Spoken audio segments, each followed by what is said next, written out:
Muito boa tarde, meus amigos.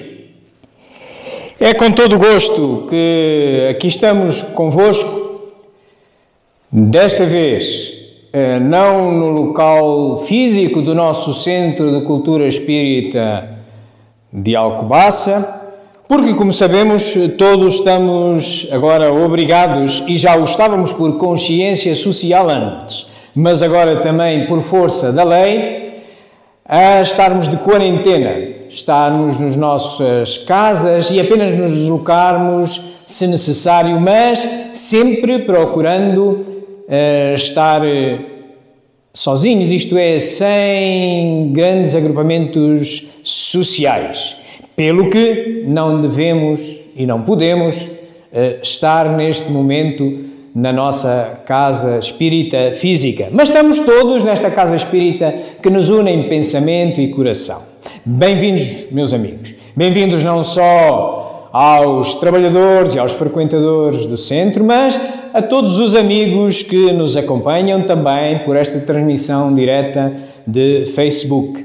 Uma palavra também àqueles que nos acompanham, mas que nós não os vemos, mas eles nos veem a nós, a equipa espiritual desta casa e todos os espíritos que se decidiram acompanhar-nos também para o tema de hoje.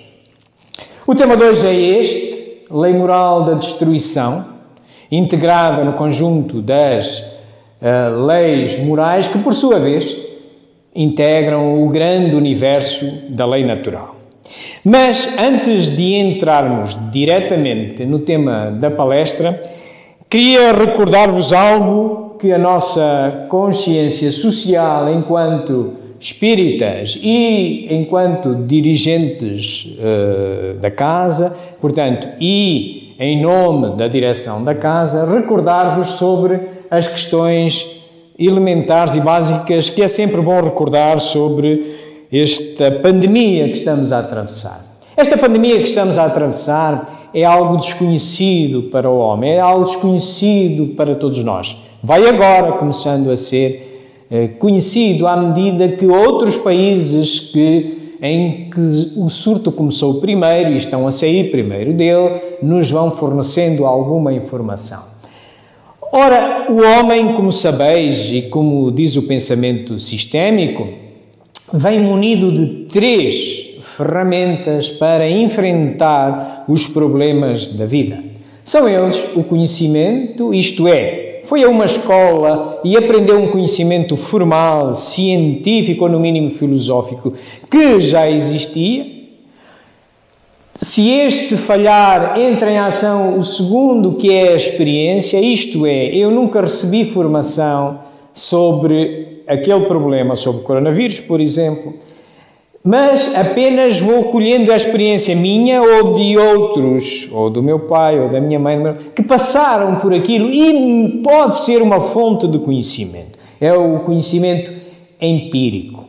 Bom, que mais tarde se poderá transformar em conhecimento formal. Bem, mas quando este também falham estes dois, já só nos sobra este, que é a intuição. Intuição é essa que, para os espíritas, até tem características de mediunidade, de capacidade mediúnica. Mas tem sérios problemas a intuição, quando comparada quer com a experiência, quer com o conhecimento, que residem no facto de se basearem em modelos mentais. Isto é, nós não conhecemos o problema e então tentamos buscar da nossa memória, do que já passamos, da nossa experiência, algo parecido, mas podemos nos equivocar muito. O que é que o pensamento sistémico, como ciência das mais recentes na área da complexidade, sugere que façamos nessa altura para combater essa inexatidão natural que os modelos mentais nos imprimem, é fazermos uma abordagem sistémica ao sistema que se nos depara e que nós queremos estudar. Este, por exemplo, do coronavírus. Ver as suas causas, ver os efeitos que ele provoca e também das medidas corretivas ou remediadoras que já se vão introduzindo e ir estudando todas essas relações entre os vários elementos que constituem esta pandemia, ligadas ao tempo, ao antes, na dúvida, que vem a seguir ao depois, e eventualmente na dúvida ou continua não contaminado ou é contaminado. Muito bem. Tudo isto que nós pretendemos fazer hoje e que o Governo está a pretender fazer, já se baseia em algum conhecimento formal, que é, desde o século XX, nos seus inícios, foram estudados modelos matemáticos, nomeadamente este, o SIR, S-I-R, suscetíveis, infectados e recuperados. É um modelo baseado em compartimentos, isto são 3 compartimentos, mas não são estanques, interrelacionam-se entre si, desta forma que aqui vemos. As cores que aqui estão correspondem à evolução desses compartimentos, que lá dentro tem população em diferentes estados, ou suscetíveis, ou infectados, o vermelho, ou recuperados, o verde. Este é o caso típico das pandemias, de qualquer pandemia, e também o é do coronavírus, estamos a verificar, com uma característica que é, quando uma pandemia destas atinge uma sociedade que tem imunidade zero, é o caso, isto é, o homem, em qualquer lugar da Terra, não estava preparado, o seu corpo nunca tinha experimentado desenvolver anticorpos contra esta agressão, não havia vacina. Portanto, o que acontece é que a progressão inicial dos infectados é exponencial. O que este gráfico representa é isto aqui, nesta linha será o número de possíveis suscetíveis infectados, ok? É toda a população, de início todos somos suscetíveis de ser infectados. À medida que vai havendo infecções, vai-se desenvolvendo a linha vermelha, passado um tempo, com algum atraso, vai-se desenvolvendo a linha dos recuperados, não é? Portanto, isso vai diminuindo, uma vai diminuindo e outra vai subindo, até que vão terminar as duas aqui, ok? Quando já há imunidade na população. O que é que aconteceu aos infectados? Os infectados cá vão subir abruptamente, se não houver controle nenhum, vão subir muito forte, vão chegar a um pico, porque depois já não há mais população para infectar, há os que recuperaram, os que morreram e os que ainda sobram para serem infectados, e depois decresce e vai naturalmente por aqui abaixo. Ora, o que é que nós estamos a tentar fazer? O que é que o Serviço Nacional de Saúde está a tentar fazer? O que é que todos nós, como cidadãos, e nós também como organização espírita, porque somos feitos de homens, com um corpo que pode ser atingido, nós espíritas somos iguais aos outros, não somos beneficiados por ser espíritas, podemos ser contaminados. Então, o que nós todos podemos fazer são medidas proativas de prevenção, como seja o distanciamento social, a que já estamos submetidos, a lavagem frequente das mãos, o tossir no cotovelo, não emprestar telefones, objetos pessoais, porque pode transmitir, por forma a que consigamos transformar esta área, este grupo de doentes que aqui está, que estava nesta área vermelha, nesta área azul. Esta área azul que, se possível, o que queremos é que nunca passe para cima desta linha que aqui temos, que é a capacidade do tratamento nos hospitais que temos instaladas no nosso país e no mundo, para não entrar em descontrole. Portanto, de tal maneira que, a haver infectados, haja infectados que os hospitais continuem a tratar. É claro que isto vai dar uma dilação no tempo dos infectados, mas sempre dentro da capacidade hospitalar, e atenuarmos isto para entrarmos aqui. Portanto, é isto o que os esforços todos pretendem fazer e o que cada um de nós deve fazer. Mas, claro, o que é que cada um de nós em particular, e apenas lembrando, deve fazer? No antes, nós todos, antes de sermos infectados, não o somos. Somos suscetíveis, somos naquele grupo dos amarelos, do compartimento amarelo.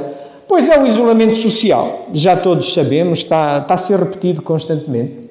A lavagem frequente das mãos, durante cerca de 20 segundos, com detergente, com sabão. É o primeiro grande ataque e destrói mesmo as estruturas do vírus. Portanto, lavar as mãos não só com água, mas com sabão ou detergente, enfim, lavar as mãos frequentemente.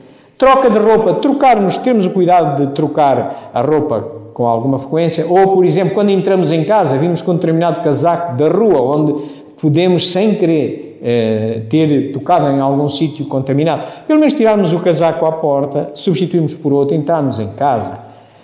Claro que a roupa deverá ser lavada. Aqui De novo, é a mesma coisa com as mãos. Não devemos lavar as mãos só com água corrente. Se lavarmos as mãos só com água corrente, então lavemos-la tal como a roupa, sempre acima de 56 graus centígrados. Ok? Porquê? Porque está provado, já é conhecimento científico, que o vírus morre, é eliminado, é destruído a 56 graus. Mas, melhor do que tudo isso, e sem ter que estar sempre a dispor de água a essas temperaturas, que seja para lavar as mãos, seja para lavar a roupa, é nós utilizarmos detergentes e desinfetantes, seja nas mãos, seja na roupa. E então aí introduzimos a grande arma que temos para destruir. E aí já a temperatura não é tão importante, é importante é que nós façamos a lavagem com detergente e desinfetante, seja da roupa ou seja das mãos. Tossir para o cotovelo, se tivermos que tossir, para não projetarmos para outros, não partilhar o telemóvel nem instrumentos pessoais. Claro, mas pode haver um momento em que estamos na dúvida se contraímos a infecção, se não contraímos, e muito em particular quando nós temos pessoas em casa que pertencem ao grupo de imunodeprimidos, são os grupos de risco, nós temos que ter redobrados cuidados. Então o que devemos nós fazer? Bom, vamos manter o antes, todas aquelas regrinhas que nós já vimos antes. Se tivermos alguma dúvida pertinente, não nos desloquemos a nenhuma estrutura física de saúde, nem centro de saúde, nem urgências no hospital. Vamos contatar telefonicamente o Serviço Nacional de Saúde, este número que aqui está, o 808 24 24 24. Ou, em uma emergência maior, o 112. Encantado. Mas por telefone, não nos vamos arriscar a transmitir sem querer a outras pessoas.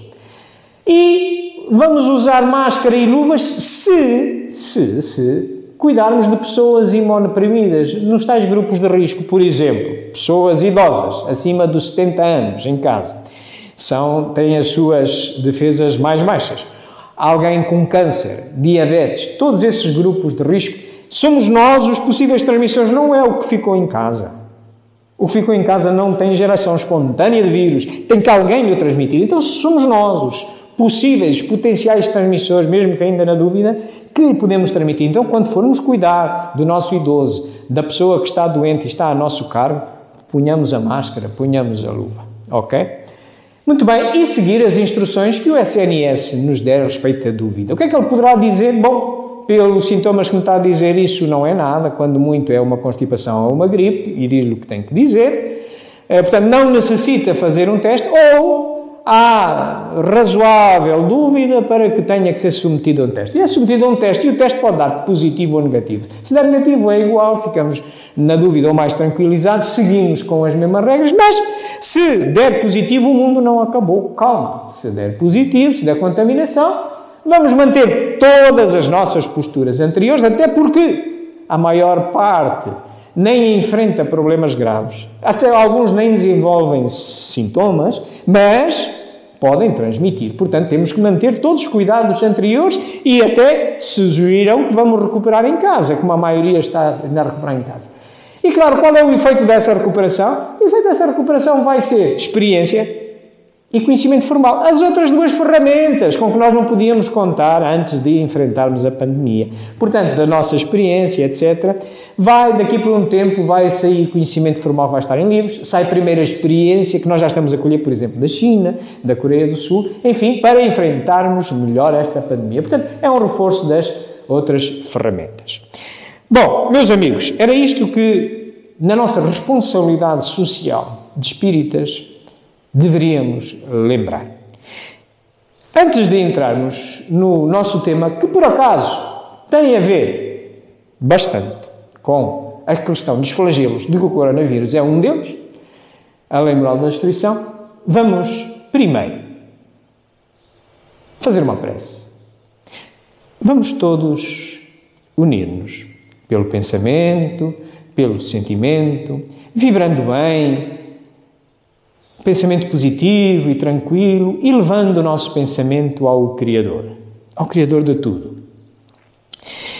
E tentando associar neste pensamento, por atração das boas energias, da forma como estamos a vibrar, todos aqueles que nos acompanham desde o mundo espiritual. Então, todos unidos, louvemos a Deus, o Criador de tudo, desta imensa e maravilhosa realidade que nós observamos no dia a dia, aqui neste nosso planeta, e que até contém estas provas, que são mera evidência do sistema escolar, que é o planeta e é a vida neste planeta. Porque nós aqui estamos encarnados para progredir. Isto é digno de louvor quem criou esta escola, este planeta com todas estas características. Louvemos, pois, o Senhor por isso. Mas agradeçamos ao Senhor a oportunidade que nos dá de, nesta encarnação, neste momento, já podermos dispor de ferramentas como seja esta filosofia e esta ciência espírita, ao lado das outras, da medicina, de todo o avanço tecnológico, que nos permite, por exemplo, a eletrónica, estarmos aqui a fazer este direto e continuarmos unidos, embora sem ser não limitados ao contacto físico, conseguimos ultrapassar isso. Até agradecemos ao Senhor termos uma encarnação nestas circunstâncias e termos esta muleta tão poderosa que é a doutrina espírita, que nos racionaliza as provações a que enfrentamos, como vamos hoje também ver, muito especificamente, a desta que estamos agora a enfrentar, inseridas no flagelo, e no geral entender que a lei moral da destruição é uma lei divina dentro de certas circunstâncias. Agradecemos, pois, o Senhor por nós, sem saber muito bem porquê, nos termos cruzado e termos a oportunidade de exercitar a nossa razão, racionalizar a nossa fé e estarmos melhores equipados para afrontar estas vicissitudes. Mas, por fim, e porque somos todos imperfeitos, há sempre momentos em que desesperamos, em que a prova nos parece uma grande desgraça que não há, que não é injusto nunca, mas de qualquer das maneiras, em determinados momentos, o nosso limitado conhecimento elabora-nos os modelos mentais da desgraça, que nos faz sentir bem se somos os desgraçados, as vítimas, mas não é verdade, não é assim. Mas se nos deixarmos ir por aí, há um abatimento, por todas as doenças são psicossomáticas, há um abatimento e podem alguns de nós irmos para os precipícios do suicídio, das depressões. Então, nesse momento, Senhor, envia-nos a equipa espiritual desta casa, envia-nos os nossos mentores espirituais que nos sugiram que a vida continua e tudo passa, como também passará esta pandemia. Bem-aja. Bom, meus amigos, vamos então agora à nossa palestra de hoje. Nós escolhemos esta imagem pretendendo simbolizar o que é que são as leis morais dentro do grande universo da lei natural ou divina e a lei de destruição, por sua vez. A lei natural, tudo aquilo que são as leis de Deus, e as leis de Deus não são só as leis morais, as leis físicas também são, as leis das outras ciências. Foi tudo criado, nós estamos a descobrir aquilo que Deus criou. Portanto, quando descobrimos uma lei da biologia, ou da química, ou da geologia, estamos a descobrir algo que foi criado por Deus, como funciona aquele sistema. Portanto, a lei natural é todo um universo onde há vários sistemas solares. A biologia, a química, mas também há as leis morais, que é um sistema solar por si, onde tem vários satélites, dos quais um deles é a lei moral da destruição, como outros. É como se fosse aqui a nossa Terra, que visitaremos mais tarde. Vamos começar por ver as características de qualquer uma destas leis, sejam as morais, sejam as físicas, a que a ciência, os outros ramos da ciência se dedicam. E depois vamos começar a estreitar o nosso estudo e entrar nas características físicas das leis morais. E, por fim, numa última parte, vamos mergulhar então na lei específica, esta lei moral da destruição. Vamos relembrar as características da lei divina. Essas características da lei natural ou da lei divina, nós encontramos-las na parte terceira do Livro dos Espíritos, logo ao início. Ele tem como título Leis Morais, mas tem uns primeiros capítulos que fala exatamente das características de todas as leis naturais, todas as leis divinas e também das leis morais, uma vez que é um subconjunto dessa lei. E então vamos tentar perceber como é que ela surge, a origem dela, como é que acontece, as questões do bem e do mal e a divisão. Aqui, depois de avaliarmos numa primeira parte as características gerais, depois começaremos a entrar logo nas leis naturais. E esta parte aqui já está mais dedicada às leis morais. Ok? Vamos então ver as características gerais delas todas. Que se deve entender por lei natural? A lei natural é a lei de Deus. É a única verdadeira para a felicidade do homem. Indica-lhe o que deve fazer ou não fazer, e ele só é infeliz porque dela se afasta. A lei de Deus é eterna? É eterna e imutável como o próprio Deus. É possível que Deus haja prescrito aos homens, em certa época, aquilo que lhes proibiria em outra época? Deus não se engana. Os homens é que são obrigados a modificar suas leis, por serem imperfeitas. Mas as leis de Deus são perfeitas. A harmonia que rege o universo material. Qual a abrangência das leis divinas? Referem-se a alguma outra coisa que se deve entender por lei natural? A lei natural... Por que é que eu ponho aqui estes dois pontos de interrogação? Porque realmente a nossa linguagem é curta. O que nós ouvimos é a resposta à pergunta 615, que, nesta última parte, tinha uma subpergunta que perguntava se a lei natural, a lei divina, é eterna. E a resposta é tão eterna e imutável como o Criador. Bom, meus amigos, não pode ser. Filosoficamente não pode ser. Mas claro, isto é um erro de quem escreveu. O médium também interpreta o que lhe dizem e tem que utilizar os vocabulários que tem.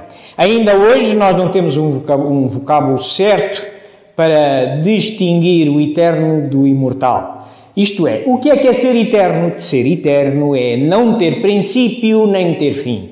Então, filosoficamente, só há um ente no universo. Quem é? Deus. Isso é que, quer queiramos, quer não, quer a nossa inteligência dê para entender, não dê para entender, não pode ter tido princípio. Porque se o tivesse tido, então haveria alguém, um outro ser, que lhe tinha dado início. Então era esse ser que seria Deus.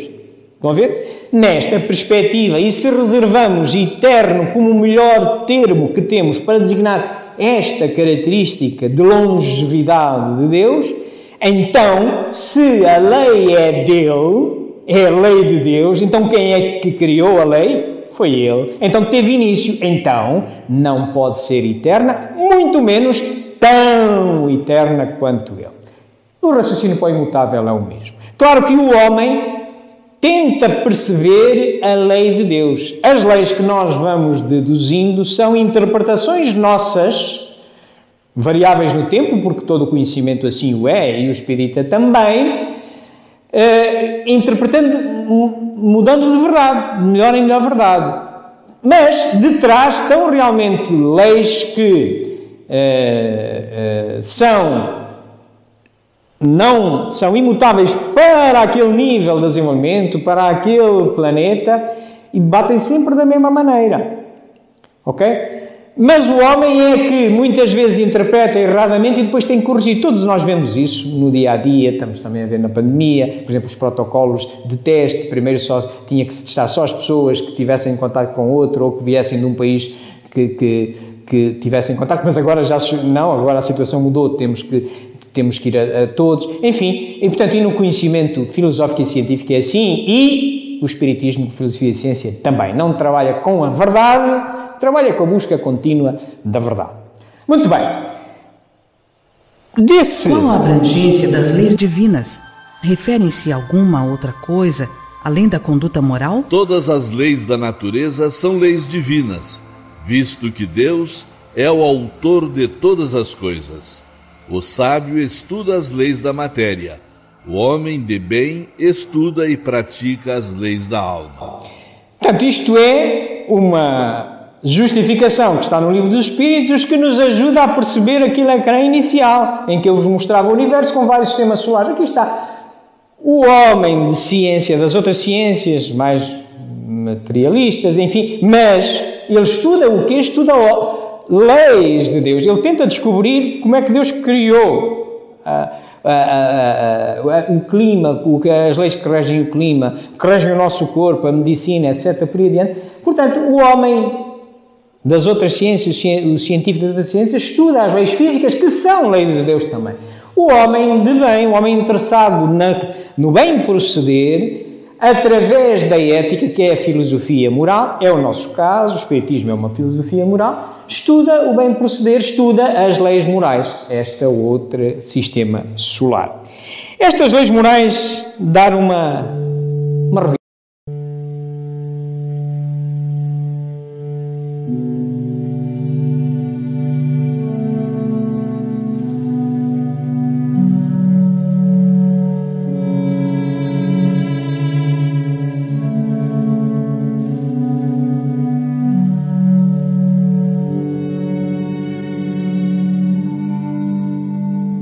São de todos os tempos as leis morais da vida, estabelecidas pelo Supremo Pai. Invioláveis, constituem o roteiro de felicidade pelo rumo evolutivo, impondo-se, paulatinamente, à inteligência humana, achando-se estabelecidas nas bases da harmonia perfeita em que se equilibra a criação. Reveladas através dos tempos, a pouco e pouco, não se submetem às injunções transitórias das paixões humanas que sempre desejaram padronizá-las ao próprio talante, submetendo-as às torpes determinações. Inspiradas a humanidade pelas forças vivas da natureza desde os dias do homem primitivo, passaram a construir a ética religiosa superior de todos os povos e de todas as nações. Vemos, pois, que o estudo das leis morais, interessa a muitas correntes filosóficas espiritualistas, todas aquelas que acreditam em que o homem não é apenas corpo, que tem um ente espiritual que remanesce após a destruição do invólucro físico. Portanto, e então preocupa-se em saber como bem proceder para acautelar o futuro, já que a lei da causa e efeito é universal. Isto é, nós semeamos hoje para colher amanhã, estejamos ou não nesta dimensão. Portanto, há um interesse geral de todas as correntes espiritualistas, das religiões, nestas questões. E do espiritismo também, na sua forma filosófica e científica, que vamos tentar continuar a demonstrar. Como é que aparece, qual é a origem das leis naturais? Diz-nos o Livro dos Espíritos que todos vimos com esta percepção do bem e do mal na consciência. E é fácil nós comprovarmos isto para nós próprios, um autoexame. Quando nós enfrentamos uma situação em que é nova para nós, por exemplo, e nós não sabemos, vou por aqui ou vou por ali, mas todos nós sentimos qualquer coisa cá dentro, a que chamamos consciência, não é? A dar-nos umas indicações, não vais por ali, vai por ali, pelo menos a pôr-nos na dúvida. Portanto, todos vimos programados com isso, independentemente se somos espíritas, se temos uma religião, se somos ateus, pouco interessa. Todos vimos com isto, todos vimos assim programados. E claro que o Espiritismo, ao reconhecer o princípio da reencarnação, também reconhece que o princípio da reencarnação é exatamente o seu objetivo, é o melhoramento dos seres inteligentes da criação, dos seres humanos, e então ele vem sendo apurado ao longo de várias encarnações. Este sentido, este conhecimento intrínseco e interiorizado que com cada um de nós vem das leis de Deus. Difícil é verbalizá-las, até porque a nossa linguagem é curta. E às vezes verbalizamos mal e temos que a rever, não é? Desde a lei de Moisés, depois veio Cristo, parece que alterou algumas ou deu uma interpretação diferente e nós hoje alteramos algumas que se deu uma interpretação. As interpretações, não estamos a alterar a lei, nem Cristo teve a alterar a lei de Deus, teve a alterar a verbalização que Moisés fez e o Espiritismo faz alterar a tradução e a verbalização que foi dada às ideias que Cristo transmitiu. E vai continuar, de certeza absoluta, porque somos imperfeitos e isto materializa depois o progresso, podermos reinterpretar melhor cada lei. Que definição se pode dar da moral? A moral é a regra de bem proceder, isto é, de distinguir o bem do mal. Funda-se na observância da lei de Deus. O homem procede bem quando faz tudo pelo bem de todos, porque então cumpre a lei de Deus. Resposta à pergunta 629. Naturalmente que falar das leis morais, estamos a falar do bem e do mal. Tudo o que é moral é bem proceder e a sua ausência é o mal proceder. E então vem lá dito que a moral funda-se na observância da lei de Deus. Esta parece uma frase pequenina, mas merece a nossa meditação. Então, reparai, a moral, afinal, é um produto. Se ela se funda, baseia-se em algo que já existia. Eu baseio neste solo que existia antes de eu para aqui me pôr em cima dele. Ou devia que haver aqui uma máquina que produzia, digamos assim. Portanto, então é um produto de quê? Da observância da lei de Deus. Ora bem, então o que é? Se nós tivermos a lei, o que é observar esta lei? Observar esta lei é lê-la e interpretá-la com a nossa inteligência limitada. Por isso, aquelas interpretações, aquelas indicações para o dia-a-dia, como nos vamos comportar, por exemplo, agora saiu o decreto-lei que regula o estado de emergência. Eu não sei se já todos o leram. Eu confesso não o ter lido na totalidade, li na parte que me interessava, mas vou lê-lo todo. Mas mesmo assim, eu só me vou concentrar, provavelmente, e só me vou recordar das indicações da tal moral, aquelas indicações para o meu dia-a-dia. Se eu precisar depois de outras, eu volto aqui a reinterpretar. Mas eu posso interpretar mal, posso ter dúvidas na interpretação, se realmente me posso deslocar livremente ou não, em condições, mas provavelmente está escrito, mas eu posso ter interpretado mal. Então, o que é que quer isto dizer? Quer dizer que a moral é, na realidade, um produto da interpretação do homem, da lei de Deus, que pode ter erro. A moral está muito ligada às questões sociais. Por isso, o Espiritismo não se pode basear nela. O Espiritismo tem que se basear na justificação de porque é que é bem ou porque é que é mau, que é a ética, ou a filosofia moral. No tempo de Kardec diz que o Espiritismo é uma filosofia moral. Hoje em dia, com a evolução da filosofia, já ramo da filosofia, a filosofia moral é sinónimo de ética. E, claro que o Espiritismo o que pretende é tirar estas consequências ético-morais. Não só morais, mas éticas. É tudo aquilo que tirar da leitura que faz da lei de Deus, do que interpreta ser a lei de Deus, deste exercício, que seja no mínimo justificável. Na melhor justificação que tiver, mas amanhã poderá haver outra. Vamos ver esta questão da moral. Como se pode distinguir o bem do mal? O bem é tudo que é conforme à lei de Deus, e o mal é tudo que dela se afasta. Assim, fazer o bem é proceder de acordo com a lei de Deus. Fazer o mal é infringir essa lei. Com isto que nos diz a pergunta 630, eu até ousaria perguntar se a pena de morte é moral.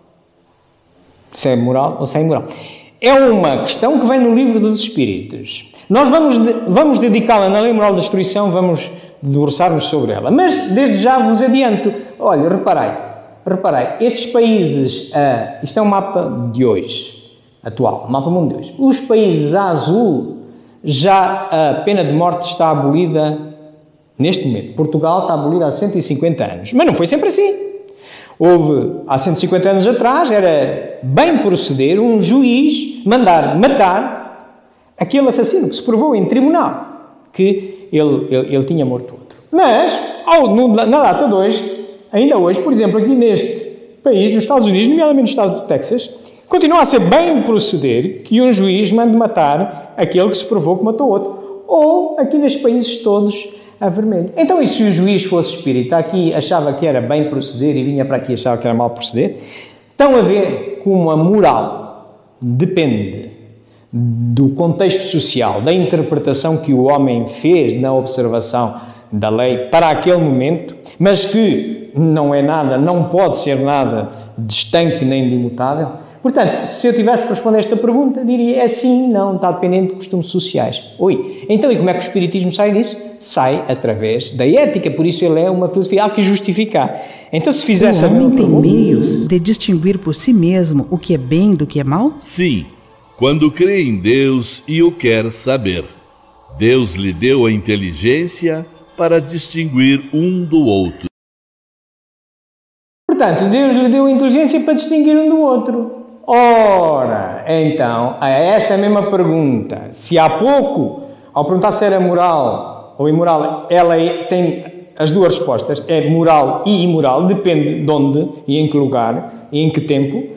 Já relativamente à ética, não. A pena de morte é sempre antiética, mesmo nos sítios em que ela é moral. Mas então espera, estamos no ramo da filosofia. Há que justificar porquê, certo? Tem aqui um silogismo, ofereço, tem outros, poderia haver. Então, o homem é imperfeito, não é? É imperfeito quer aqui, quer nos Estados Unidos, quer no Afeganistão, é imperfeito nos países a azul ou nos países a vermelho. É igual. Então, se for juiz, ele pode errar também. Pode errar ao julgar alguém. E a gente vê, infelizmente sucede muitas vezes. Nos Estados Unidos temos visto alguns casos desses. Indivíduos que foram condenados à pena de morte e, passados uns anos, foi-se descoberto que ele estava inocente. Bom, se ele ainda não foi morto, podemos reabilitá-lo. Mas se ele já foi morto, como emendar a mão? Por isso, se pode errar, o homem não pode atribuir penas irreversíveis. E é por isso que grande parte do mundo já se apercebeu disso e então já não atribui a pena de morte, como é o caso do nosso país. Porque não se pode emendar a mão se assim ocorrer. E o Espiritismo acaba por dar essa resposta. Ele vai falando da pena de morte e reparai o que vem adiante. A pena de morte desaparecerá incontestavelmente e sua supressão assinalará um progresso da humanidade. Quando os homens estiverem mais esclarecidos, a pena de morte será completamente abolida da terra. Os homens não terão mais necessidade de ser julgados pelos homens. A pena de morte vai desaparecer, porque os homens já nem vão ter mais necessidade de ser julgados pelos homens, para evitar, de facto, erros. Portanto, já há 200 anos, Kardec tinha isto escrito. E porquê que isso é? Porque o Espiritismo é uma filosofia. Portanto, e ao ser filosofia, ele pauta-se pela ética, pauta-se pela filosofia moral, pauta-se pela justificação das afirmações que faz. Então, pelo conhecimento, o Espiritismo vai apontar justificadamente o comportamento correto, que por sua vez vai impulsionar a alteração dos comportamentos morais da sociedade. Nós, ao justificarmos a alguém porque é que é bem ou porque é que é mal, mas se ele percebeu porquê, ele próprio vai adotar esse comportamento e vai influenciar outros convencido de que é bem proceder. Outra coisa é impor que é assim, porque eu digo, não dá. Portanto, o mal é sempre o mal, mesmo que todos o pratiquem, e o bem vai continuar a ser mesmo que ninguém o pratique. Por isso mesmo, urge para o espírita não entrar naquela de toda a gente faz, é bem feito. Não, toda a gente faz, não pode justificação para o espírita, porque pode, se for o mal, ele continua a sê-lo. E se o bem vai continuar a sê-lo mesmo que ninguém nem o pratique. Então haver a necessidade de justificar, de estudar, de racionalizar a nossa fé, as nossas crenças, é esta. Se queremos progredir, não há outro caminho. Não há aqui dogmas. Claro que, às vezes, nos perguntam, então, mas isso não poderíamos arranjar aqui um algoritmo mais simples para saber o que é bem e o que é mal proceder? Eu costumo utilizar uma metáfora da moeda de euro, baseado em 3 perguntas do Livro dos Espíritos, em que há 2 regras relativas à sociedade, à nossa relação uns com os outros, e uma regra definida para a natureza. É assim como se fosse uma moeda com 2 caras, em que na parte da sociedade, porque tem duas intervenções, 2 orientações morais, eu considero que uma será a prata e outra será o ouro, a mais difícil de cumprir. Vamos começar aqui pela sociedade e olhar. Jesus vos disse, vede o que gostaríeis que vos fizessem ou não vos fizessem. Tudo se resume nisso, não vos enganareis. Bastará que o homem não pratique o mal? Não. É preciso que faça o bem no limite de suas forças, pois cada um responderá por todo o mal que haja resultado de não haver praticado o bem. Aqui está, a pergunta 632, eu considero ser a prata desta face da moeda, porque bom, já no tempo atual o desenvolvimento das sociedades humanas já é mais interiorizada, isto é, mais ou menos todos já temos isto interiorizado. Não faças aos outros o que não queres que façam a ti, é o que Jesus dizia. Enquanto que a 642 é realmente a mais difícil nos tempos de hoje, porque ao dizer que não basta que não faças mal aos outros, é preciso que evites dentro das tuas forças que o mal ocorra. Isto é, por exemplo, é necessário ter a coragem de dizer a um amigo ou uma amiga que está à beira de seguir um caminho que nós já passamos na nossa experiência e vimos que deu mau resultado, mas a gente sabe que ele ou ela quer também seguir esse caminho como nós o seguimos no antecedente, e nós temos duas opções: não me vou aborrecer com ele ou com ela, porque somos amigos e não vale a pena estragar, ela que bata com a cabeça e aprenda como eu, ou, e isto será o correto, não, vou mesmo dizer-lhe, com todos os cuidados, dizendo, bom, não te exaltes, eu sei que não é o que tu queres ouvir, mas olha, eu já passei por isto e esse caminho não é bom. Deves seguir o outro, por esta razão, por a outra e por a outra. Muito bem. Daí, nesta parte da moeda. Na outra parte da moeda é... Quando comeis em excesso, isso vos faz mal. Pois bem, é Deus quem vos dá a medida do que necessitais. Quando ultrapassais essa medida, sois punidos. Dá-se o mesmo em tudo. A lei natural traça para o homem o limite de suas necessidades. Quando ele ultrapassa, é punido pelo sofrimento.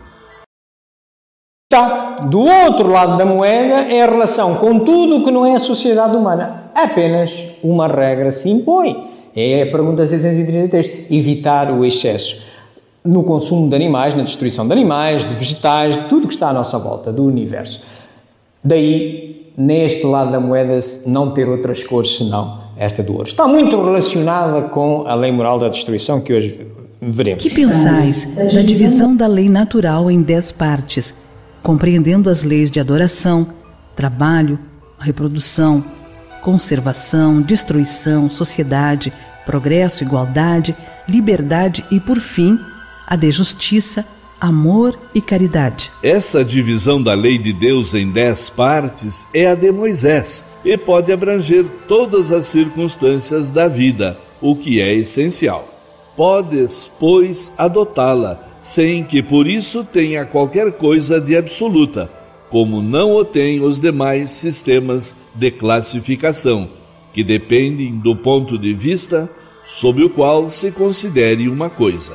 A última lei é a mais importante. É por meio dela que o homem pode adiantar-se mais na vida espiritual, visto que resume todas as outras. O que nos foi dito é aquilo que já vimos dizendo. Também, hoje, nós encontramos no livro dos Espíritos, no capítulo das Morais, 10 leis. São todas as que há? Não. São absolutas nesta interpretação? Não. Mas são essenciais para o dia, são úteis, é o que há de melhor? É.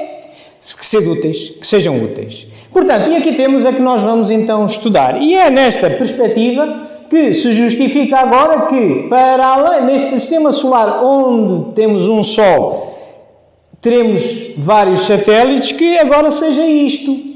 Certo? Qual é o Sol? É a última lei. A lei da justiça, amor e caridade. Os satélites são todas as outras, onde se inclui a lei moral da destruição.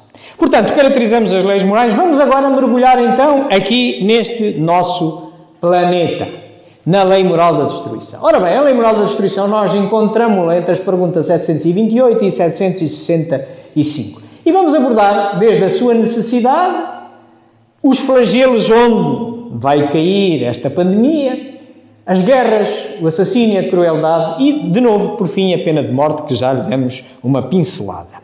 Vamos começar por ver as questões da necessidade. Porque é que a lei da destruição é uma lei divina? Como é que pode ser? Destruir, Deus aceita e admite, depois aceita, dentro de determinados limites. Nós é que não podemos exagerar. Vamos ver então. A destruição é uma lei da natureza? É preciso que tudo se destrua para renascer e se regenerar. pois isso, a que chamais destruição, não passa de uma transformação que tem por fim a renovação e a melhoria dos seres vivos. Aqui está. Esta é a grande razão porque Deus criou o universo e o nosso planeta em particular com a destruição. Destruição natural. Há tanta destruição a ocorrer atrás de nós. Por exemplo, um cataclismo natural, um tsunami. Nós, em princípio, temos a ver com isso. Estão a ver? Portanto, mas ocorre. Porquê é que nós morremos? Deus criou assim, que tens uma encarnação, tens um corpo perecível, mas tu continuas, tu salvas-te, tens outros meios. Estão a ver? Portanto, mas é necessário, porque só assim se renova e melhora. Portanto, há uma transformação subjacente à ideia de destruição. Vamos agora olhar para as questões da necessidade, para as questões do equilíbrio, da preservação e para os excessos. Vamos começar pela necessidade. O instinto de destruição teria sido dado aos seres vivos com fins providenciais? As criaturas de Deus são instrumentos de que ele se serve para alcançar os seus objetivos. Para se alimentarem, os seres vivos se destroem entre si, com o duplo objetivo de manter o equilíbrio na reprodução, que poderia tornar-se excessiva, e de utilizar os despojos do envoltório exterior. Esse envoltório é simples acessório e não a parte essencial do ser pensante. Só ele sofre a destruição. A parte essencial é o princípio inteligente, que não se pode destruir e se elabora nas diversas metamorfoses por que passa. Vemos aqui um dos benefícios, se assim se pode dizer, uma das boas intenções, porque há destruição. Exatamente, olha, olhai para os animais que matam outro animal, mas não matam qualquer um, matam quando têm necessidade. Matam e para se alimentarem, mas também têm outro subjacente, uma outra questão, é o equilíbrio da reprodução das espécies, para se manterem em equilíbrio, e dar um fim útil ao envoltório físico, às carcaças dos mortos. Isso também nos acontece a nós. Portanto, e isto nós não controlamos. A voracidade dos animais nós não controlamos, mas é obra de Deus, tem que ser perfeita. Embora nos pareça, até em alguns momentos, violenta. Olhamos agora para as questões da preservação. Se a destruição é necessária para a regeneração dos seres, por que a natureza os cerca de meios de preservação e conservação? A fim de evitar que a destruição ocorra antes do tempo necessário. Toda destruição antecipada entrava o desenvolvimento do princípio inteligente. Isto é muito importante o que foi dito aqui no final.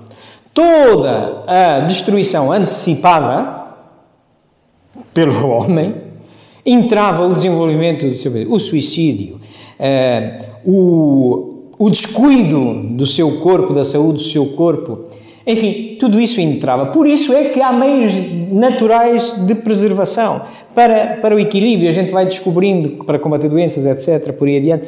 Portanto, é por isso mesmo, é só para que ocorra no momento certo. Porque o mais importante é o princípio inteligente que permanece, não acaba com o envoltório físico. Vamos agora olhar para as questões dos excessos, da destruição. E isto está muito relacionado com escrúpulos alimentares da sociedade humana. Se podemos comer tudo, só carne, só vegetais... Bom, enfim, Deus criou o homem com necessidades de proteínas animais e proteínas vegetais. Vimos naquela metáfora da moeda que agora estamos a entrar na parte do não cometas excessos. Tudo te é permitido desde que não cometas excessos. Mas vamos olhar isto. Vamos começar por olhar as questões da caça. Se deve pensar da destruição que ultrapassa os limites das necessidades e da segurança. Da caça, por exemplo, quando só tem por objetivo o prazer de destruir sem utilidade. Predominância da bestialidade sobre a natureza espiritual. Toda destruição que excede os limites da necessidade é uma violação da lei de Deus. O que nos está a ser dito, que caça sim, na medida apenas do necessário para te alimentares. É legítimo eu caçar um animal, ou um peixe, ou colher um vegetal da horta para me alimentar dele. É ilegítimo eu caçar um animal por prazer, abandoná-lo, é só para dar o prazer da carne, não dou um fim útil à sua carcaça, também um vegetal. É ilegítimo eu colher um vegetal só por prazer de cortar o vegetal. Estão a ver? Regra do excesso. Isso é porquê? Porque temos ainda uma predominância da natureza bestial sobre a nossa inteligência. Os povos que levam o escrúpulo ao excesso no tocante à destruição dos animais têm algum mérito especial? Esse sentimento, embora louvável em si mesmo, se torna abusivo quando em excesso. Seu mérito acaba neutralizado por abusos de toda sorte.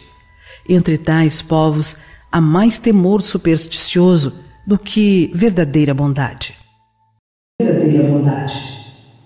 Meus amigos, todos nós conhecemos aí correntes espiritualistas a que lhe associam dietas relacionadas com consumos de carne, consumos de vegetais.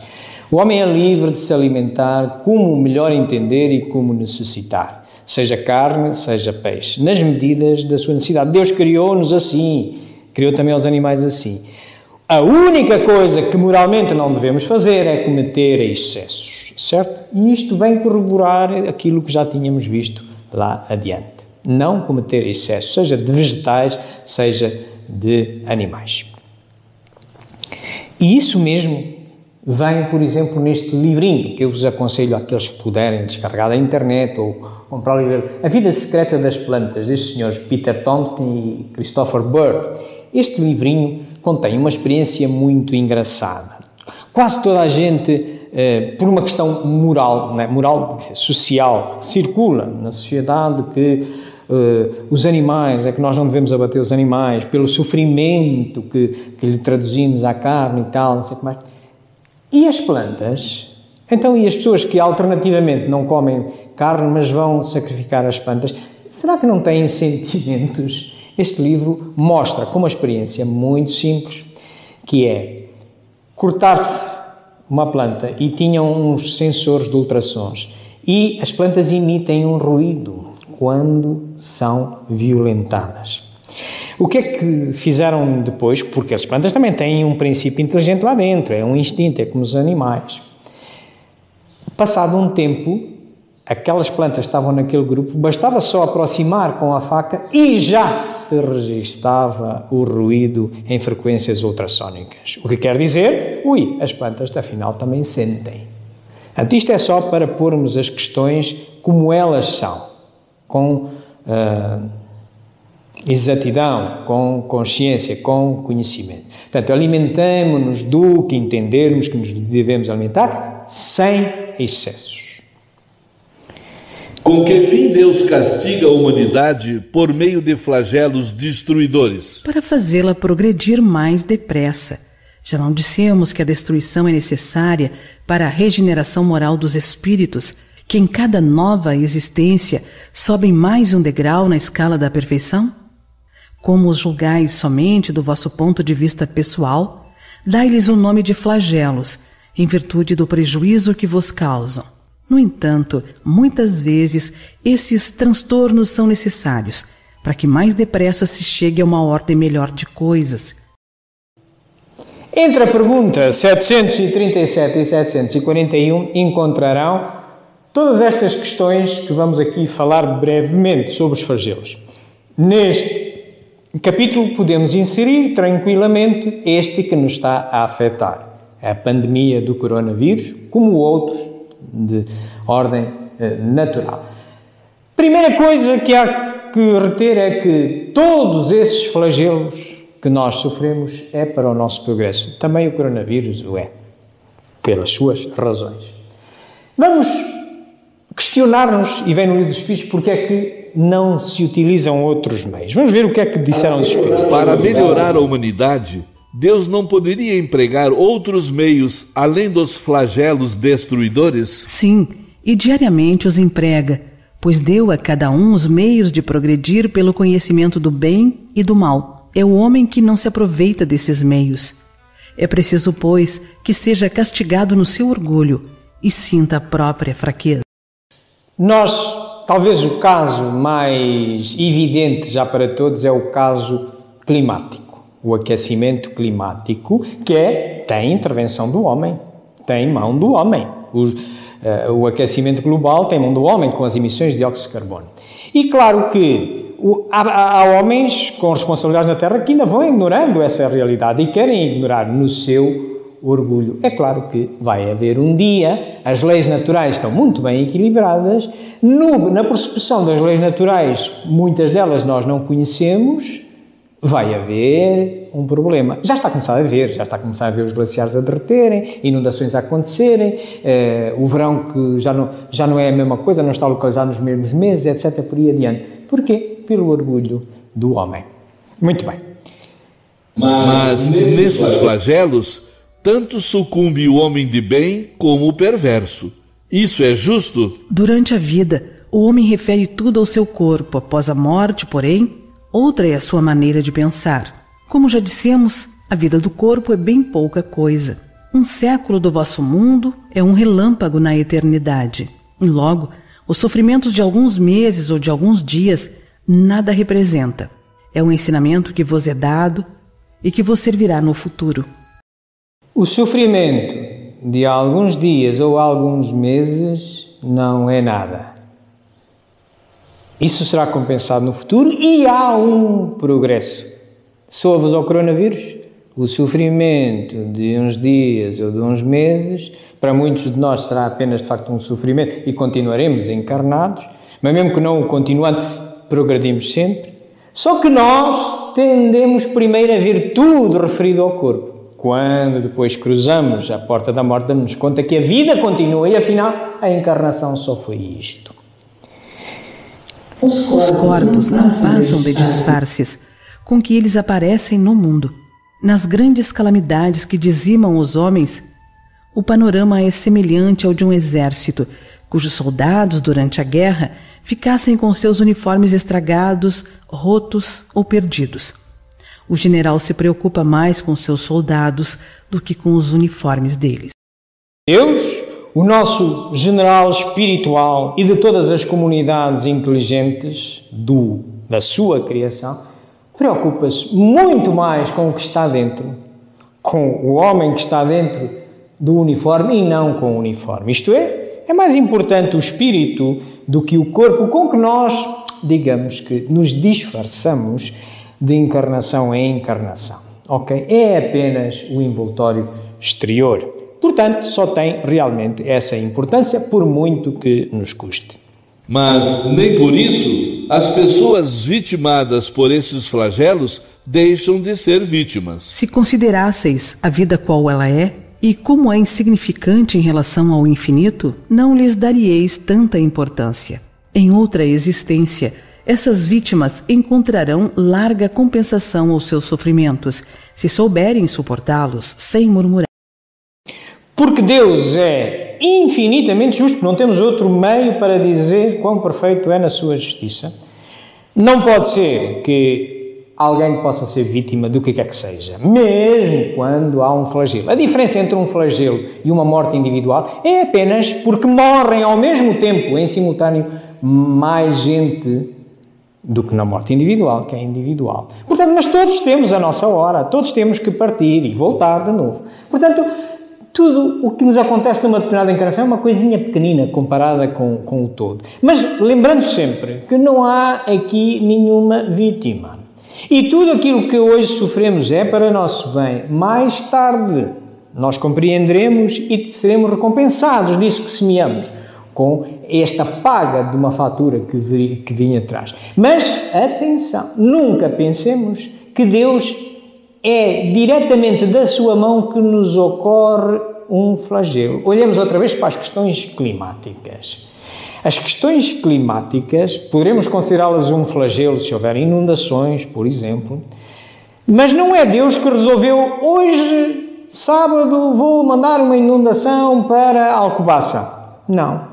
Se acontecer uma inundação em Alcobaça, foi porque as leis naturais que regem o planeta e o clima, pelas suas interrelações, algumas por influência abusiva do homem, determinaram a inundação. Não é Deus diretamente. Deus, na sua obra, Ele criou as leis naturais e elas são imutáveis e o seu exercício, embora muitas vezes nós não as compreendamos todas, e por isso nós estamos a fazer asneiras no clima, por exemplo, mas podemos fazer asneiras na saúde, podemos fazer asneiras com este vírus, mas resulta do exercício das leis naturais, não diretamente de Deus, que agora escolheu dar-nos este castigo. Tomemos bem isto em atenção. Na cadeia de efeitos, os flagelos não estão logo a seguir a Deus. A seguir a Deus estão as leis naturais que produzem bons efeitos, um sol bonito, um clima agradável ou uma catástrofe, um tsunami, etc. Por aí adiante. É permitido ao homem afastar os flagelos que o torturam? Em parte sim, não, porém, como geralmente o entendem. Muitos flagelos resultam da imprevidência do homem. À medida que adquire conhecimentos e experiência, ele os pode afastar, isto é, preveni-los, se souber pesquisar suas causas. Contudo, entre os males que afligem a humanidade, há os de caráter geral, que estão nos desígnios da providência e dos quais cada indivíduo recebe, em maior ou menor grau, o contragolpe. A resposta a esta pergunta 741 deve ser lida também com bastante cuidado, porque diferencia os flagelos que têm mão consciente ou inconsciente do homem e os outros que lhe escapa total ao conhecimento. Exemplo, um tsunami vindo de um abalo telúrico, no mar, etc. É difícil ver a mão do homem, um desregramento do homem. Claro, responde a leis naturais, leis naturais do planeta, que nós, a geologia, nós ainda nem conseguimos prever quando é que ele vai acontecer, mas ele acontece. E há de estar certinho, é porque há lá umas leis que regem aquilo que nós ainda não conhecemos. Portanto, esses cataclismos de ordem geral respondem a leis que nós não conhecemos e que regem um sistema superior ao nosso, regem o próprio sistema do planeta. A esses ninguém escapa e cada um sofre na sua proporção. Claro que outros há em que o homem tem consciência que está errado. Estamos outra vez no do clima. Então sim, é sempre legítimo ao homem tentar evitá-los. Nós estamos a tentar evitar o coronavírus. É legítimo, deve ser. Deve ser. Façamos tudo, porque nós devemos conservar, nós devemos privilegiar a vida. O momento quando chegar, chegará. Esse está certo, mas enquanto cá estamos, temos que privilegiar este tesouro. A vida que temos. Portanto, e é legítimo, mas se soar a hora, soa a hora. E há flagelos que realmente não pensemos que podemos evitá-los todos. Um tsunami não estou a ver como é que se evita. Só para dar um exemplo. Muito bem. Olhamos agora para um flagelo terrível, que é a guerra. Vamos olhar porque é que a guerra também é permitida por Deus, não é? Infelizmente, no nosso mundo ainda, existem ainda guerras em curso. E vamos ver quais são os motivos. Os motivos do homem. O motivo divino. Há um motivo divino para a guerra. E qual é que é o futuro? Ela desaparecerá um dia. Vamos ver. Qual a causa que leva o homem à guerra? Predominância da natureza animal sobre a natureza espiritual e satisfação das paixões. No estado de barbárie, os povos só conhecem o direito do mais forte. Daí porque, para eles, a guerra é um estado normal. À medida que o homem progride, a guerra se torna menos frequente, porque ele evita suas causas e, quando a julga necessária, sabe adicionar-lhe humanidade. Estão a ver? Portanto, por enquanto, infelizmente, ainda vivemos num mundo em que ainda existem muitas disso. Mas com a evolução, à medida que nós evoluirmos, vai sendo cada vez menos necessária a guerra. Mas nesse trajeto, o que é que acontece? Vamos tentando humanizar. E o homem, no seu conhecimento, vai fazendo isso. Reparai. Qual o objetivo da providência ao tornar necessária a guerra? A liberdade e o progresso. Motivos divinos para a guerra. Liberdade e progresso. Ok? Todos nós sabemos, há países que são oprimidos e só com a guerra se libertam. Segunda Guerra Mundial, contra as potências opressoras. E disso o que é que resulta? Resulta progresso. Olha, resulta, por exemplo, a energia atómica foi descoberta na Segunda Guerra Mundial, foi primeiro utilizada para destruir, mas hoje permite-nos ir fazer uma ressonância magnética. É a energia atómica que é usada. Ou ter luz elétrica em muitos lares, que são energias por energia atómica. Portanto, há sempre um progresso. Se a guerra deve ter por efeito conduzir à liberdade, Como se explica que frequentemente tenha por objetivo e por resultado a escravização? Escravização momentânea, a fim de oprimir os povos e fazê-los progredir mais depressa. Se da guerra resultar escravização, é sempre momentaneamente. Lembrai-vos da Segunda Guerra Mundial, algumas potências invasoras escravizaram as potências que foram invadidas. Lembrai-vos do processo de colonização em África, também assim acontece. Mas tudo isso é momentâneo que nós vimos assistindo. Mas é para acelerar o progresso e é momentâneo. A guerra desaparecerá um dia da face da terra? Sim, quando os homens compreenderem a justiça e praticarem a lei de Deus. Nessa época, todos os povos serão irmãos. Desaparecerá um dia. E nesse processo, o homem vai aprendendo se tem que ainda recorrer à guerra, fazê-la de forma mais humana. Porque vai percebendo que a guerra já não é a solução última para os conflitos. Reparai este filme. No plano dos conflitos, a guerra na Síria, que dura há quase 6 anos e já provocou a morte de centenas de milhares de pessoas, será a grande prioridade. I remember when I was in school and I was reading history books, all wars had a winner. We are now facing wars in which nobody wins. Everybody is losing. And I hope I will be able to help bring people together to this understanding.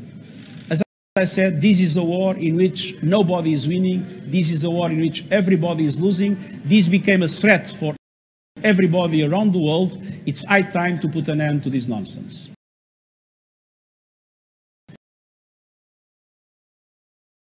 Terminar. Claro que ainda é necessário, em alguns momentos, de uma forma localizada, mas tem que ser humanizada, mas não é isto que vai resolver. É o entendimento entre os homens. Mas, por enquanto, ainda é um mal necessário. O assassínio é um crime aos olhos de Deus? Sim, um grande crime, pois aquele que tira a vida ao seu semelhante corta uma existência de expiação ou de missão. Aí é que está o mal. O assassínio tem sempre o mesmo grau de culpabilidade? Como já dissemos, Deus é justo e julga mais a intenção do que o fato.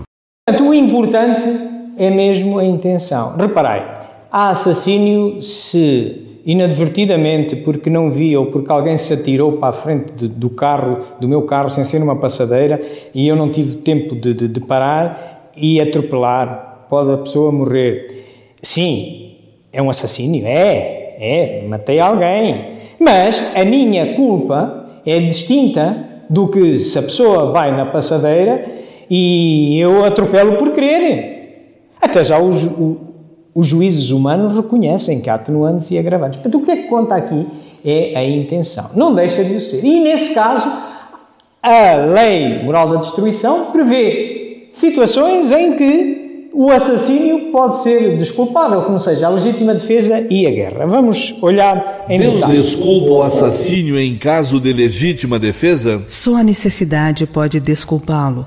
Mas se o agredido puder preservar sua vida sem atentar contra a do agressor, deve fazê-lo. É legítimo eu defender a minha vida se agredido. Então, por necessidade, eu posso vir a ter que matar outro. Mas, se no entretanto, eu, por exemplo, atacou-me com uma faca, e eu consegui, porque tenho conhecimentos de artes marciais, consegui tirar-lhe a faca, mas eu tenho uma pistola no bolso. Portanto, se eu já o imobilizei, eu não devo a seguir puxar da pistola e dar-lhe um tiro. Isso aí, vou contra esta regra. Portanto, é legítimo defender-me, mas se eu puder poupar a vida do agressor, devo fazê-lo. O homem é culpado pelos assassínios que comete durante a guerra? Não. Quando constrangido pela força, mas é culpado pelas crueldades que comete, assim como será levado em conta o seu sentimento humanitário. Portanto, aqui temos que também na guerra, um militar está na guerra, se constrangido pela força, aquilo começam a chover tiros de um lado e do outro. Uma pessoa às vezes não sabe de onde é que eles vêm. Tem o direito, se constrangido pela força, tem o direito a responder. É inocente e poderá matar alguém, às vezes nem se dá conta. Ok? Agora, diferente é se entra na crueldade, se ao apanhar um prisioneiro de guerra, não respeitar as convenções que já vai havendo e o matar, o ser cruel, sujeitá-lo a sevícias. Portanto, tem que ter um sentido humanitário. É isto que faz a transição disto. E é através desse sentido humanitário que vamos chegar também ao momento em que vamos compreender que todos somos irmãos e a guerra terminará. Podemos associar o sentimento de crueldade ao instinto de destruição? É um instinto de destruição no que tem de pior. Se algumas vezes a destruição é uma necessidade, a crueldade jamais o é, porque resulta sempre de uma natureza má. Lembramos aqui esta imagem que está no fundo. Falamos de homens, falamos de guerras entre os homens, mas cuidado com os nossos irmãos animais. Também a crueldade com ele também é crime. Também não se deve fazer. Ok? Se a destruição é aceitável, é a inocência quando constrangido pela força, quando entra a crueldade, não. Não e não. Seja com o nosso irmão homem, com o nosso irmão animal. A pena de morte desaparecerá algum dia da legislação humana? A pena de morte desaparecerá incontestavelmente e sua supressão assinalará um progresso da humanidade. Quando os homens estiverem mais esclarecidos, a pena de morte será completamente abolida da terra. Os homens não terão mais necessidade de ser julgados pelos homens. Refiro-me a uma época ainda muito distante de vós.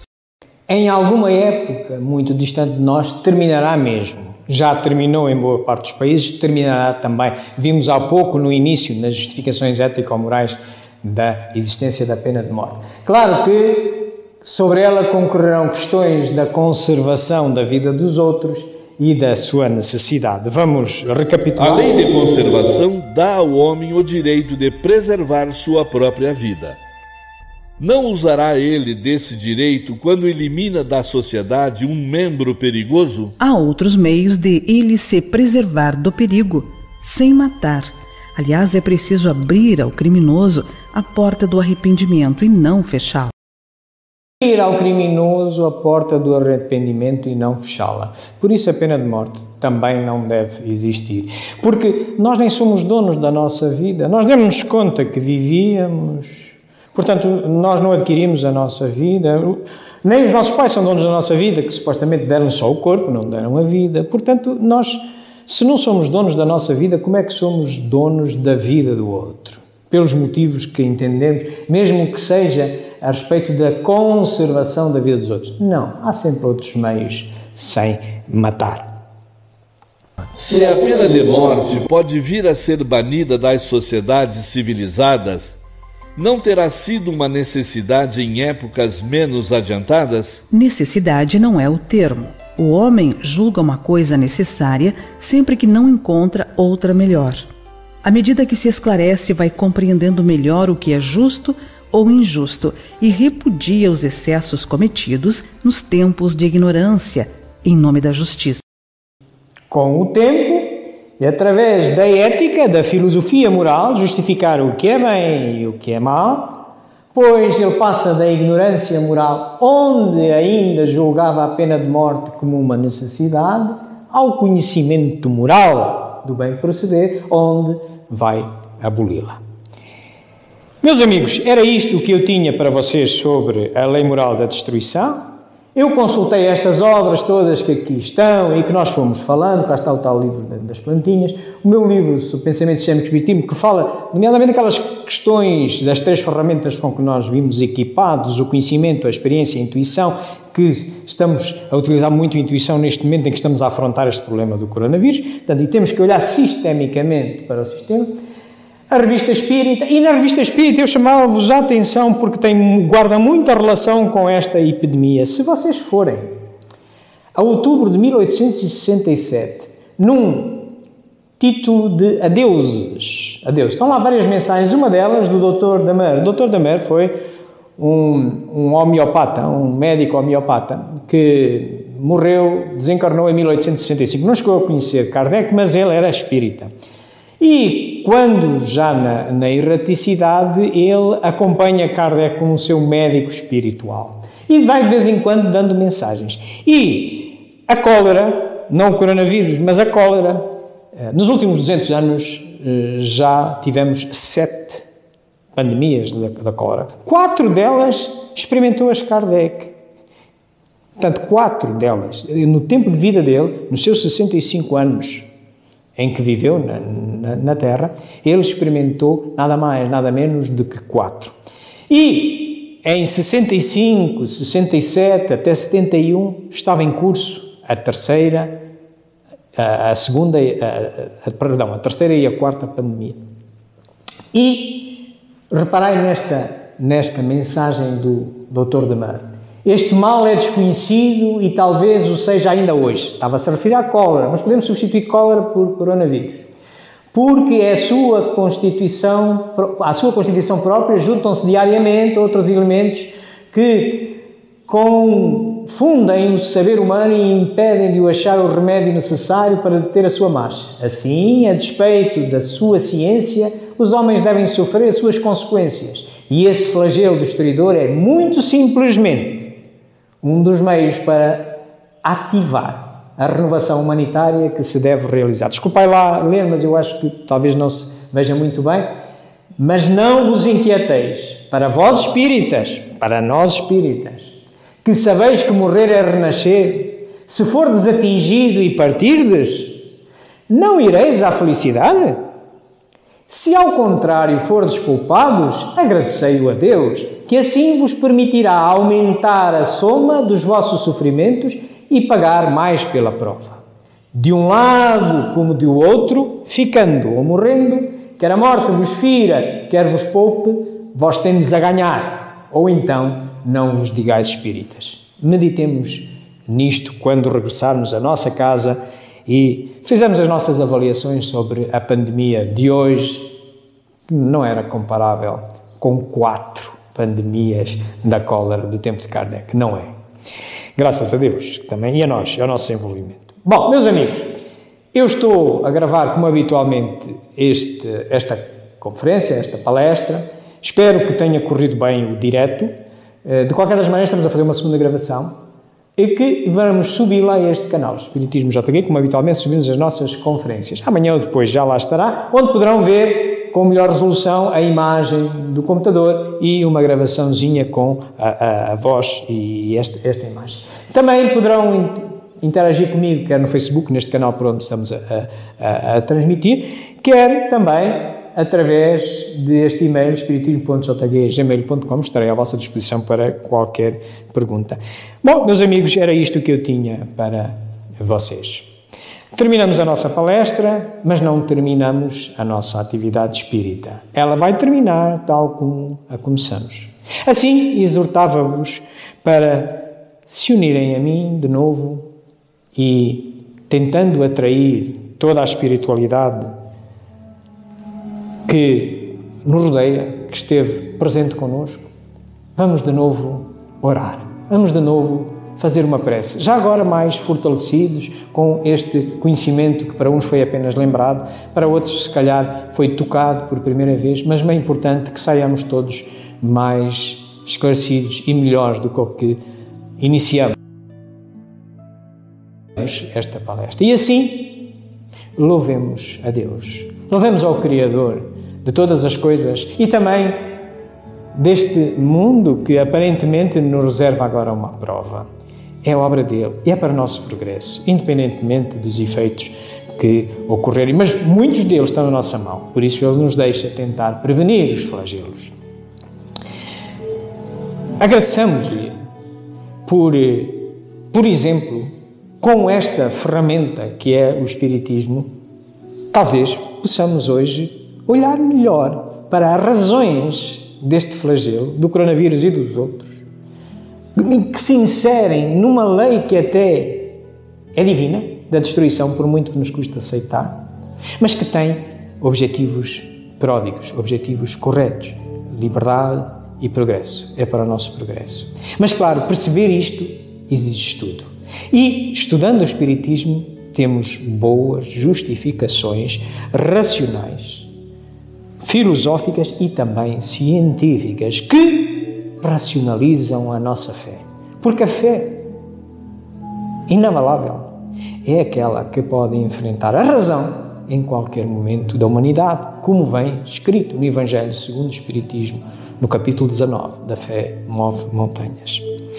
Mas por fim, Senhor, e porque estamos em progresso e sofremos altos e baixos, e muitas vezes tendemos a ver tudo concentrado apenas numa encarnação e julgamos que o corpo também é o essencial e que tudo se joga só neste espaço temporal da encarnação, esquecendo-nos do todo, que é a vida, que tem muitos nascimentos e muitas desencarnações. E nós, ao vermos dessa forma restrita, muitas vezes nos abeiramos do precipício e muitos de nós ainda, muitas vezes, sem intenção, porque ainda não o conhecem, se abeiram, por exemplo, do suicídio. Nessa altura, Senhor, enviai-nos os bons espíritos, enviai-nos as boas orientações, que nós possamos escutá-las e fazer-nos ver que tudo passa e que a vida é uma sequência enorme de nascimentos e desencarnações. Juntos, amigos, todos unidos com a espiritualidade superior e ligados a Deus Pai, também venceremos este flagelo. Um bom regresso às vossas casas, ou continuação em vossas casas, que julgo que é aquilo que está a acontecer. Mas se algum está a regressar a casa porque tem também trabalhado para os outros, que regresse bem. Bem-aja. Uma boa semana a todos, um bom isolamento a todos, tranquilo. Até à próxima palestra.